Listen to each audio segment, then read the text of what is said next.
নমস্কার বন্ধুরা, বেঙ্গল সুইটস চ্যানেলে আপনাদের সকলকে স্বাগত জানাই। আপনারা হয়তো অনেকেই ভাবে যে বাড়িতে জিলাপি বানানোটা হয়তো খুব কঠিন বা কোনো ঝামেলার ব্যাপার, বা বাড়িতে যখন আপনারা জিলাপি বানাচ্ছেন সেই জিলাপিটা কিন্তু দোকানের মতো বা মেলার মতো সেই কোয়ালিটি আসছে না, সেই কড়কড়ে মুচমুচে আসছে না, ভেজে রাখার কিছুক্ষণের মধ্যেই সেগুলো নরম হয়ে যাচ্ছে।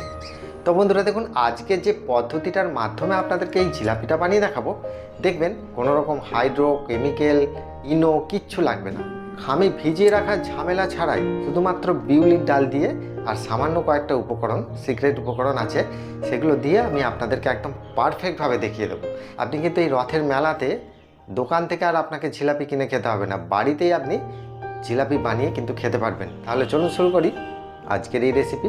তাহলে ভিডিওটা কিন্তু আপনারা একটু মন দিয়ে দেখবেন, এখানে কিন্তু প্রত্যেকটা স্টেপই কিন্তু গুরুত্বপূর্ণ। এখানে রসের ভাগ, এখানে খামিটা যে তৈরি করছি সেটার ভাগ, ভাজার প্রসেস, এগুলো কিন্তু প্রত্যেকটাই আপনাদেরকে একদম পারফেক্টভাবে দেখতে হবে, তবে কিন্তু আপনি এই জিলাপিটা খুব সহজে বানিয়ে নিতে পারবেন। তবে দেখুন, এখানে জিলাপি বানানোর জন্য যে মূল উপকরণ সেটা হচ্ছে বিউলির ডাল বা বিরি কলাই। এটা আমি সাধারণত ভিজিয়ে রেখেছি, রাত্রে ভিজিয়ে রেখেছি, আমি সকালবেলায় জিলাপিটা তৈরি করছি। সাধারণত 5 থেকে 6 ঘন্টা ভিজিয়ে রাখবেন। আর ভিজে যাওয়ার পর যে প্রসেসটা দেখাচ্ছি সেটাই দেখে নিন। আচ্ছা, এবারে দেখতে পাচ্ছেন যে বিউলির ডালটা আমি ভিজিয়ে রেখেছি আর 2-3 বার আমি ভালো করে ধুয়ে নিয়েছি। এবারে এগুলোকে আমি ভালো করে মিক্সড করে নেব। তার জন্য একটা মিক্সিং জারের মধ্যে এটাকে আমি দিয়ে দিচ্ছি, অল্প অল্প করে দিয়ে দেব। দেওয়ার পর এতে অল্প করে একটু জল দেব, খুব বেশি নয়, সবটাই কিন্তু মিক্সড করে নেব। কলাইয়ের ডালটা যতক্ষণ এখানে পেস্ট হচ্ছে ততক্ষণে আমি এখানে একটা চিনির রস তৈরি করে আপনাদেরকে দেখিয়ে দিই। তার জন্য আমি এখানে একটা কড়া বসিয়ে দিলাম। এবার দেখুন, আমি এখানে চিনির রসটা বানানোর জন্য 1 কেজি চিনির কিন্তু রস তৈরি করব। আপনারা চাইলে কম করে করে নিতে পারেন, আমি একটু বেশি রস তৈরি করে আপনাদেরকে ভাগটা দেখানোর জন্য 1 কেজি চিনির রসটা তৈরি করে দেখিয়ে দিচ্ছি। তো দেখুন, এখানে মেজারিং কাপে মাপলে 4 কাপের মতো চিনি হবে। 4 কাপ চিনির জন্য আমি ব্যবহার করব 2 কাপের মতো জল, কারণ রসটাকে আমি একটু মোটা করে তৈরি করব। আর আপনাদের বাড়িতে যদি পুরনো রস থাকে সেটা দিয়েও কিন্তু বানাতে পারবেন। তো আমি এখানে রসের পাকটা দেখিয়ে দিলে আপনারা বুঝতে পারবেন। এবারে 2টো ছোটো এলাচ আমি এখানে দিয়ে দিলাম ফ্লেভারের জন্য। এবারে চিনি আর জলটাকে গুলিয়ে আমি ভালো করে রসটা তৈরি করে নেব। এখানে চিনি আর জলটা গুলে একটা সুন্দর ফুটে গেছে, রসটাও তৈরি হয়ে গেছে। এবারে আমি গ্যাসের ফ্লেমটা অফ করে দিলাম। আমি রসটা হাতে নিয়ে দেখিয়ে দেবো কীরকম পাকটা রাখতে হয়। আচ্ছা, তার আগে আমি অল্প করে একটু ফুড কালার দিচ্ছি। এটা কিন্তু সম্পূর্ণ অপশনাল, আপনারা বাড়িতে তৈরি করলে ফুড কালার নাও দিতে পারেন, তাতে কোনো সমস্যা হবে না। একটু দেখতে সৌন্দর্যের জন্য কিন্তু ফুড কালারটা আমি দিলাম অল্প করে। এইবারে দেখুন, রসটাকে আমি একবার হাতে নিয়ে দেখিয়ে দিই। দেখতে পাচ্ছেন, রসটা কিন্তু কোনো একতারের শিরা বা কোনো একদম স্ট্রং একতারের শিরা কিন্তু নয়। তার মানে কি, রসটা এখানে আঠালো টাইপের রস, মোটা রস, দেখতেই পাচ্ছেন। তো এখানে সাধারণত একতারের শিরাটা আমি কেন করতে বারণ করছি, কারণ দেখুন, একতারের শিরা করলে এটা কিন্তু জমে যাবে। কারণ জিলাপিটা সাধারণত মোটা রস করলেই হবে। আর এখানে যে ভাগটা দিয়েছি, যে যতটা চিনি তার হাফ পরিমাণে জল, এই ভাগটা দিলে সাধারণত রসটাকে আর চেক করার প্রয়োজন লাগে না, একদম পারফেক্ট ফুটে গেলেই কিন্তু একদম রস রেডি হয়ে যায়। আর এখানে দেখুন, অল্প করে একটু লেবুর রস কিন্তু আপনারা দিতে পারেন, রসটা যাতে খুব সহজে না জমে যায়। এটা প্রফেশনাল ক্ষেত্রে দেওয়া হয় না, আপনারা বাড়িতে যদি তৈরি করেন লেবুর রসটা কিন্তু অবশ্যই দিতে পারেন বা নাও পারেন, তাতে কোনো সমস্যা হবে না। তবে দিলে কি হয়, রসটা খুব সহজে জমে যায় না। তাহলে দেখুন, রসটা তৈরি করে নেওয়ার পর কতটা ঠান্ডা বা গরমের মধ্যে এই জিলাপিগুলো ডোবাতে হয়, এটাও কিন্তু একটা বিরাট বড় গুরুত্বপূর্ণ ভূমিকা পালন করে। তো আমি পরপর দেখিয়ে দিচ্ছি। তার আগে আমি রসটাকে নামিয়ে দেবো একটা ঢাকা দিয়ে গরম রাখার জন্য। এবার দেখুন, এই বিউলির ডাল বা বিরি কলাইয়ের ডালটাকে আমি খুব ভালো করে এটাকে মিক্সড করে নিয়েছি, দেখতেই পাচ্ছেন। একদম মিহি করে এইভাবে করে নেবেন, বা একটু দানা থাকলেও কোনো সমস্যা নেই। তো এটাকে আমি এই জায়গাটার মধ্যে নিয়ে নিচ্ছি। আচ্ছা, এখানে আমি সাধারণত এই বিউলির ডালটা 250 গ্রাম নিয়েছিলাম, তার থেকে কিন্তু আমি 50 গ্রাম রেখে দিয়ে 200 গ্রামের মতো কিন্তু আমি পেস্ট করে নিয়েছি, দেখতেই পাচ্ছেন। এবারে এটাকে আমি একটু ভালো করে ফেটিয়ে নেব। যদি খুব শক্ত মনে হয় একটু জল দিতে পারেন। আমি এখানে 1 কাপ মোট জল নিয়েছি, সেই জলটা থেকে আমি কতটা জল এখানে ব্যবহার করব মোট সেটাই দেখিয়ে দেব। এই ডালটাকে কিন্তু ফেটিয়ে নেওয়ার কাছেই কিন্তু এখানে জিলিপির যে কড়কড়ে মুচমুচে ভাব, যে খাস্তা ভাবটা, সেটা কিন্তু এর ওপরেই নির্ভর করবে। এটাকে সেভাবেই কিন্তু ফাটিয়ে নিতে হবে। আর এটা বোঝার একটা উপায় আছে যে ফাটানো হয়েছে কিনা, সেটা আমি দেখিয়ে দিচ্ছি। দেখতেই পাচ্ছেন এটা আমি খুব সুন্দরভাবে ফেটিয়ে নিয়েছি, আর কিন্তু আগের থেকে অনেকটা ফুলেও গেছে, দেখতে পাচ্ছেন। আচ্ছা, এইবারে বুঝবেন কি করে যে হয়েছে কি না, তার জন্য দেখুন এখান থেকে একটু তুলে নিয়ে এই জলটার মধ্যে আমি দিচ্ছি। দেখুন দেওয়ার সাথে সাথে আপনারা কি বুঝছেন যে এটা কিন্তু একদম জলের ওপরে কিন্তু ভেসে যাচ্ছে। এই জলের ওপরে যতক্ষণ না ভাসছে ততক্ষণ কিন্তু আপনারা ফেটিয়ে যাবেন, আর ভেসে গেলে কিন্তু আর ফাটানোর কোনো প্রয়োজন নেই, একদম পারফেক্ট রেডি। আচ্ছা, এই ডালটার ভেতরে আমি যে উপকরণগুলো দিচ্ছি সেগুলো একবার ভালো করে দেখে নিন আমি কি দিচ্ছি। এখানে দেখুন চালের গুঁড়ো নিয়েছি, আতপ চালের গুঁড়ো, দেখতে পাচ্ছেন একটু কচা কচা টাইপের গুঁড়িটা।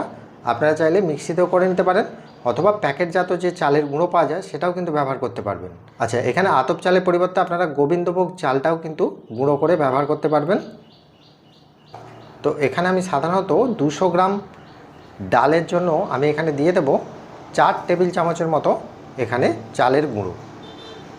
আর এখানে দিয়ে দিচ্ছি দেখুন ময়দা। ময়দাটা কিন্তু খুব বেশি পরিমাণ নয়, এখানে যেহেতু 4 টেবিল চামচ আমি এখানে চালের গুঁড়ো দিয়েছি, তাহলে ময়দাটাও দিতে হবে এখানে 3 টেবিল চামচের মতো।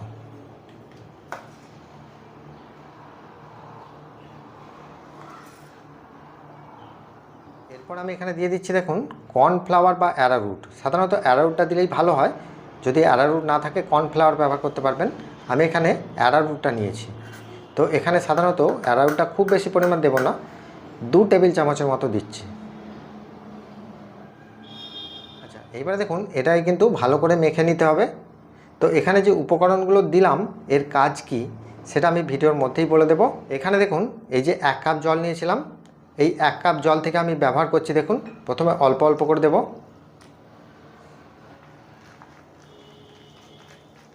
জলটা এখানে খুব বেশি পরিমাণ দিয়ে দেবেন না, আমি এখানে 1 কাপ জলই কিন্তু লাগালাম, দেখছেন।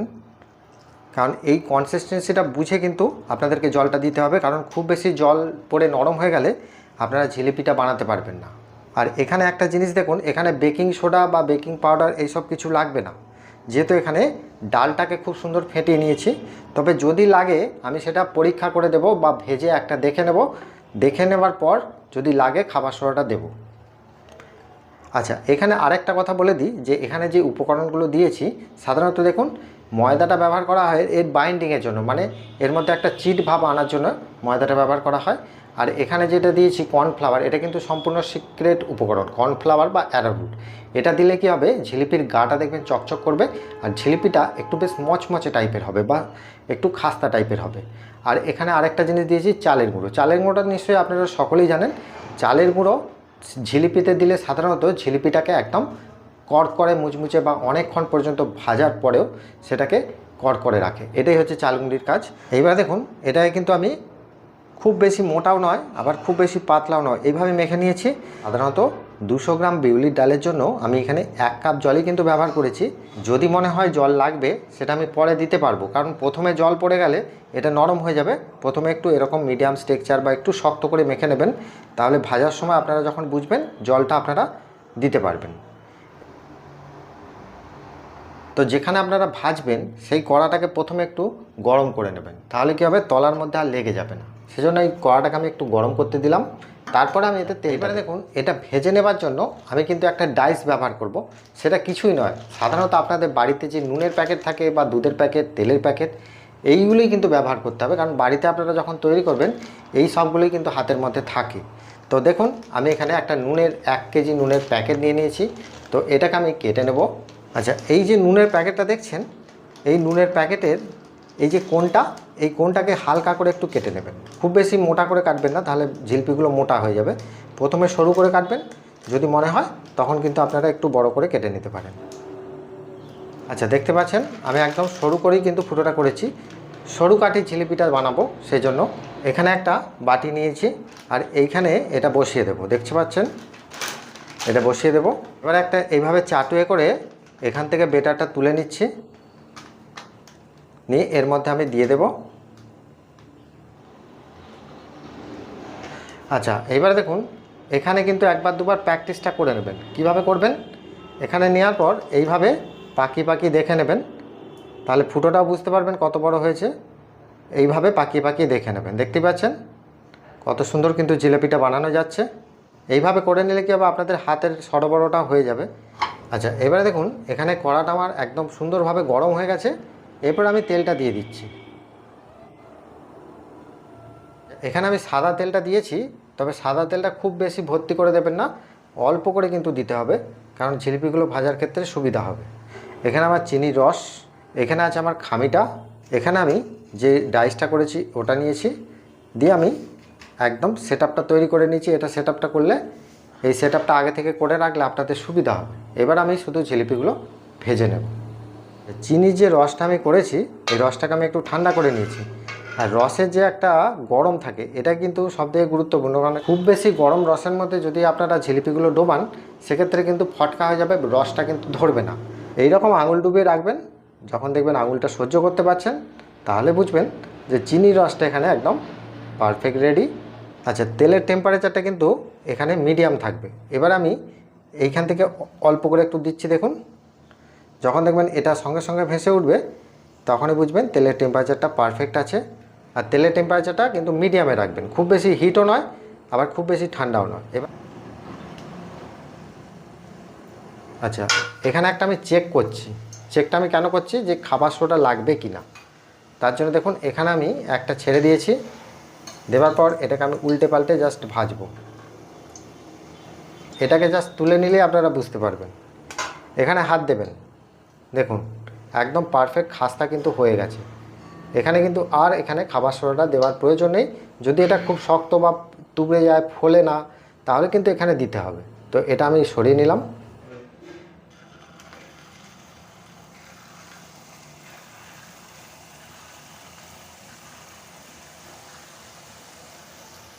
আচ্ছা, এটা ভাজার সময় আপনারা কিন্তু গ্যাসের ফ্লেমটাকে মিডিয়ামে রাখবেন, খুব বেশি বাড়িয়ে দেবেন না। ছেড়ে দেওয়ার পর আস্তে আস্তে ভাজবেন। এক পিঠটা ভাজা হয়ে যাওয়ার পর এটাকে ধরে আমি ওটা উল্টে দেব।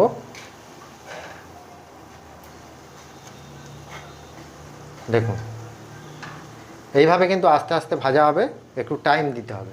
পাল্টে এই যে জোড়া জোড়া হয়ে গেছে, এটাকে কিন্তু এইভাবে একটু ধরে নিয়ে ভেঙে নিলেই এটা একদম রেডি হয়ে যাবে। দেখতে পাচ্ছেন আলাদা হয়ে যাচ্ছে। মিষ্টির দোকানে আমরা যখন জিলাপি ভাজি, তখন কিন্তু এরকম জোড়া জোড়া হয়ে যায়, কারণ আমাদের কাজের সুবিধা হয়, অনেকগুলো জিলিপি একসাথে বানাতে হয়, সেই জন্য কিন্তু জোড়া জোড়া হয়ে যায়। আর এটাকে একটু ধৈর্য ধরে না ভাজলে কিন্তু এটা কাঁচা বা নরম লাগবে, কড়কড়ে মুচমুচে ভাবটা পাবেন না। এবার দেখুন এগুলো খুব সুন্দরভাবে ভাজা হয়ে গেছে, দেখতেই পাচ্ছেন। একটা গোল্ডেন ব্রাউন কালার বা একটু কালচে কালচে কড়া কড়া কালার এসেছে। এরকম কড়া কড়া ভেজে নেওয়ার পর এগুলোকে তুলে নিতে হবে। তার জন্য কিন্তু এইভাবে ধরে তেলটাকে ছড়িয়ে নেবেন। আর গ্যাসের ফ্লেমটা মিডিয়ামেই থাকবে, খুব বেশি বাড়ানোর আর কমানোর দরকার নেই। এইভাবে নিয়ে সঙ্গে সঙ্গে কিন্তু রসের মধ্যে দিয়ে দেবেন। আর রসের মধ্যে দিয়ে এইভাবে ডুবিয়ে দেবেন। রসের মধ্যে যদি সঙ্গে সঙ্গে না ডোবান, তাহলে কিন্তু এটা ফটকা হয়ে যাবে। দেখতে পাচ্ছেন, রসে দেবার একটাই নিয়ম, এটা গরম গরম অবস্থায় যখনই রসে দেবেন, সঙ্গে সঙ্গে রস ঢুকে যাবে। আর এটাকে যত সারাদিন ফেলে রাখলেও এর ভেতরে আর রস ঢুকবে না, মানে প্রথম অবস্থায় যে রসটা ঢোকে সেটাই কিন্তু জিলিপির ভেতরে রয়ে যায়। আর এক্সট্রা যদি ডুবিয়ে রাখেন, রস কিন্তু আর ধরবে না। সাধারণত 30 সেকেন্ডের মতো রাখলেই হবে। দেখতে পাচ্ছেন খুব সুন্দরভাবে কিন্তু আমি এটা তুলে নিলাম।